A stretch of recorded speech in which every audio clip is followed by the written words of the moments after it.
بسم اللہ الرحمن الرحیم۔ کتاب معراج النبوت میں ایک واقعہ درج ہے کہ ایک دن حضرت جبرائیل علیہ السلام تاجدار مدینہ صلی اللہ علیہ وآلہ وسلم کی خدمت اقدس میں حاضر ہوئے۔ عرض کی یا رسول اللہ صلی اللہ علیہ وآلہ وسلم، میں نے آج عجیب واقعہ دیکھا ہے۔ کوہ کاف سے آتے وقت میں نے رونے چیخنے کی آواز سنی ہے۔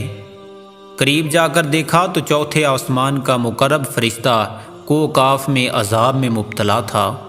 میں نے وجہ پوچھی تو کہنے لگا میں چوتھے آسمان پر تخت پر بیٹھا تھا، 70,000 فرشتے میرے سامنے کھڑے تھے۔ حبیب خدا محمد صلی اللہ علیہ وآلہ وسلم معراج پر تشریف لائے۔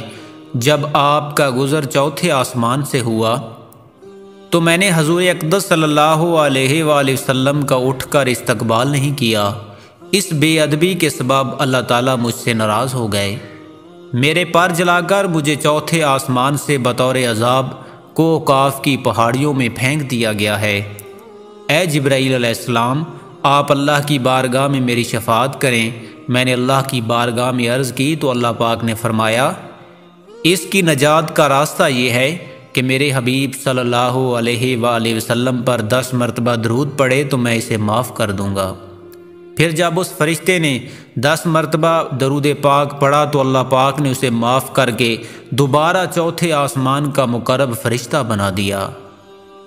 پیارے دوستو، نبی کریم صلی اللہ علیہ وآلہ وسلم کی شان اقدس سن کر اب آپ لوگوں کا بھی حق بنتا ہے کہ آپ بھی نبی کریم کی ذات پاک پر ایک بار درود پاک پڑھ کر اس پیغام کو اپنے دوستوں اور عزیز و اقارب کے ساتھ ضرور شیئر کریں۔